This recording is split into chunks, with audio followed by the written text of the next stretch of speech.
What's up everybody, Coach Mills here, coming at you with a brand new Valorant video, and in this video we gotta break down a lot of crazy things. First off, the developers have graced us with their design philosophy, breaking down the numbers about how they nerf what characters, how they change certain maps, and so much interesting stuff that not only is gonna help us understand how they balance the game, but let us better predict what things they're gonna balance in the future. On top of that, we gotta talk about some crazy Twitter beef about the JBL Cup, including a whole bunch of really insane 180 headshots that people are getting while they're jumping. We're gonna break it all down in this video, so make sure you watch to the end. But go to the Game League website right now, the link's down below for in-depth advanced VODs, tips and tricks, map guides, agent guides. I mean, we got it all, so what are you waiting for? Go check it out in the links down below. But without further ado, let's jump into the video. So first off, Riot dropped this really insane article by Brian Chang, and he's an analyst of Valorant's Insight team, and he teamed up with Insight's researcher Coleman Palm to really discuss about how they use data to help them create a balanced and enjoyable game for us. Now, the reason this is really interesting for us because a lot of times we see some abnormalities in the game, whether or not it's split with a really big pro defensive win rate, or we see a character like Sage that is notoriously known for something that is very underpowered, and when the developers come out and say Sage is in a fine place when all of us think she needs buffs, it's really confusing to us about how they're gonna balance the game or how they do balance the game. Like, how do they decide what characters to buff and nerf and what maps to change? And this really breaks it all down for us very, very simply. So I'm gonna translate all this crazy data for you. So the first thing that they want to lay out for us is the fact that yes, they use data heavily to help balance the game, but they don't want to make data the only thing that is going to affect the game, because they gave this example. What if they made a map 50-50 attacker defender, where it's like a perfectly balanced 50% attacker side wins and 50% of the time defender side wins? Well, the problem that they point out in this article is on certain metas, maybe that would dynamically change what attackers and defenders side has the advantage. For instance, in a sentinel heavy meta, maybe the defender's side has a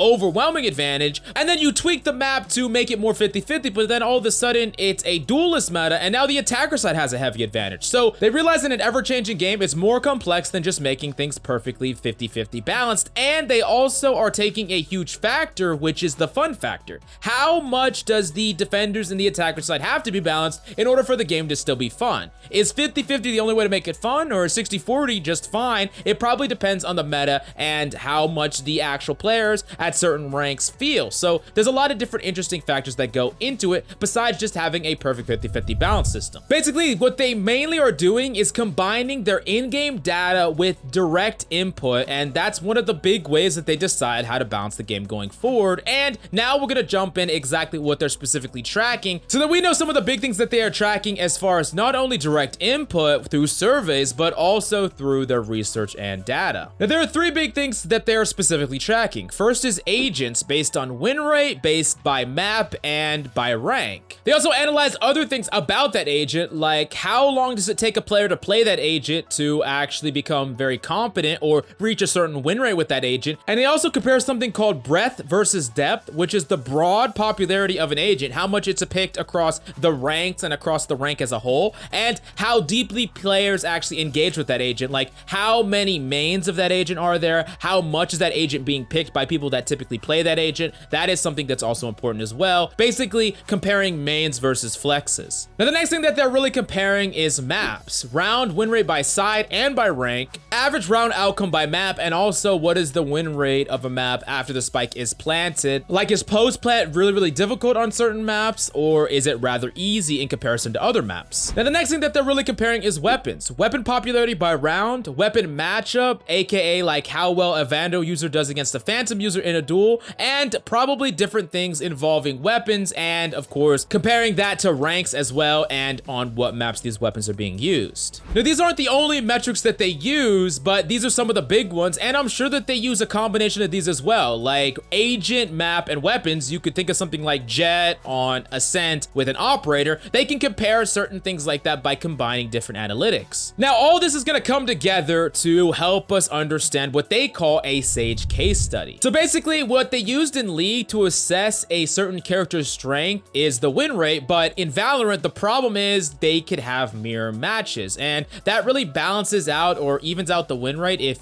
you're playing a character and the enemy's playing it as well. So one of the big ways that they actually analyze the win rate of an agent is the non-mirror win rate when you're playing a certain character on one side and the enemy is not playing that same character. Now, if you remember in pre-beta, actually before closed beta patch 0.5, Sage was just completely nuts, and they nerfed her, and then they nerfed her again in the launch patch 1.0, but even still, Sage had a 54.6% non-mirror match win rate in comparison to all the other characters. That is the most by far, right after she just got nerfed 2 times right at the launch of the game. Now, they also took that win rate and they wanted to compare the match pick rate. And as you see, Sage had a 90% pick rate, which was way more than any other character in the game, which was a giant amount of pick rate, of course. Now, basically what they deduced from this is that Sage was in a tier of her own. She was way too strong, had too high of a win rate in the non-mirror matches, and she just had a too high of pick rate overall, period. Now, that being said, they knew that she was just far too strong when compared to the other agents, but they really wanted to better understand why she was specifically so strong, so they know how to specifically balance her going forward. And the first thing that they needed was direct feedback about why us, the players, think that Sage is so strong in the first place. Then second up, they wanted to compare the agent's strengths on certain sides, basically attack versus defense. Then third, they wanted to compare the strength of the character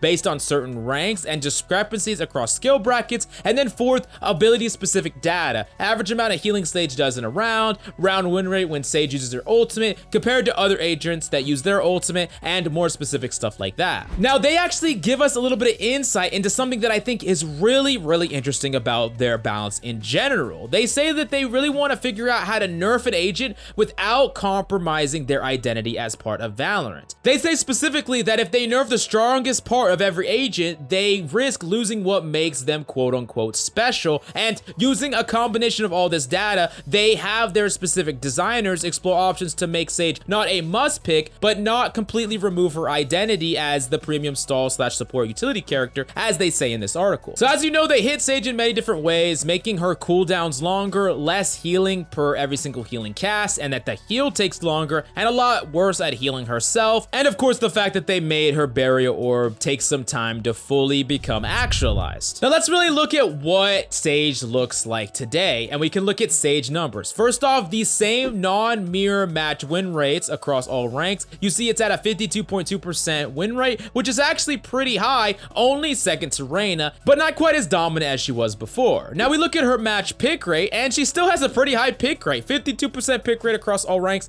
That's actually pretty high, a lot higher than I would think compared to what people generally say about Sage, as we are going to confirm in the survey question that they really look at here. Basically, they did a survey and they asked the question, are there any agents in Valorant that you feel too weak? And a whopping 39% of people surveyed said that they thought Sage was too weak, beating out Viper, Nun, Brimstone, Killjoy. I mean, that's absolutely crazy that they think Sage is so underpowered, and you can see the big disparity between not only pick rate, but on top of that win rate and what people actually think. Now, basically what they say is that they think Sage is in a relatively healthy state according to their data, but there are several things that they want to touch on that really want them to better refine agents going forward. First off is the release of agents and maps, and how those things might all of a sudden make an agent a lot stronger. Maybe an agent finds a perfect pair, or one agent release dynamically changes the meta to better make one character really strong. On top of that, they want to also combine pro data play, because they're trying to figure out ways to shape the pro meta in a way that makes a lot of sense and is balanced from top down, but they don't want to have a terrible experience for all the people at lower ranks at the same time. So they really have to think critically about how pro play and your average rank play should actually coexist. And then the last thing is public perception. This is what really happened before, where a lot of people were like, Sage sucks, and they were like, no, Sage is fine. And there was a lot of conflict between people that are like, buff Sage already, and them saying Sage is fine, when you see they have analytics that back up their side, but they also acknowledge that public perception matters as well. well. Just because an agent actually has good stats on paper, if the perception is that that character is very, very weak, it doesn't really acknowledge the problems in the first place. And while they do feel after a certain amount of time passes and a character is at a certain level, the public perception will rise to match whatever that win rate or pick rate is, they don't feel that that is the only thing that they need to do. So they still need to keep public perception into account. And honestly, if there's anything that we got to give props to, it's the development team for putting so much thought and effort into not only balancing the game, but explaining it to us. So we got to give thanks to them. But as usual, let me know what you think about this entire thing in the comments down below. Then the next up, we got to talk about the JBL Invite Only Cup, and Sentinel won the entire tournament. And of course, the Sinatra had to fan the flames of beef. So he tweeted out this: really easy 2-0 win over 100 Thieves. Real shame a team with 40 plus years FPS experience couldn't close that major out. GG, thanks to all the fans. Grand finals next. And if you don't understand where this reference comes from, it came from 100 Thieves Steel beating Sentinels in the actual First Strike tournament, and he tweeted out this: really easy 2-1 over Sentinels. Real shame a team playing together since beta couldn't close that out. GG's, thanks to all the fans. Hashtag 100 Thieves Grand Finals tomorrow. And Sentinel Sinatra basically was just referencing this as kind of a slight after his team beat 100 Thieves in the most recent tournament. And there's a lot of hidden beef going on here, specifically because of everything that happened to Shazam and his family tragedy that prevented Sentinels from practicing the 2 weeks before First Strike. And a lot of Sentinel fans, and I'm assuming Sinatra himself as well, believe that if they would have gotten ample practice time, they would have easily been able to beat 100 Thieves. And 100 Thieves not only flexing on Sentinels, but acknowledging themselves as the best team in the world is just comical, according to, like I said, Sentinels fans and Sentinels players. But of course, you have to tell me what you think about the entire situation. Do you like the drama and beef, or do you not prefer it? Definitely let me know what you think in the comments down below. But me, I live for this kind of shit. Now, the last thing that we're gonna cover is just a couple of clips in the actual Quantum Cup that were absolutely crazy. First, Zoms is gonna completely style on Baby Babe with a 180 headshot, and then Dapper is gonna hit another one as well. What the freak is going on here? These jumping 180 headshots are just complete RNG and a little bit of BS if I'm being honest. But has this ever happened to you in your games? Have you ever gotten 180 headshotted? Definitely share with me your experiences in the comments down below. But of course, go to the Game Leap website right now in the links down below for in-depth advanced VOD reviews, tips and tricks, tons and tons of content. I mean, we got it on the Game Leap website, so do yourself a favor, go check it out in the links down below. But I hope you enjoyed this video. That's all I got for you today. I'm Coach Mills. I love your faces, and I'll see you tomorrow.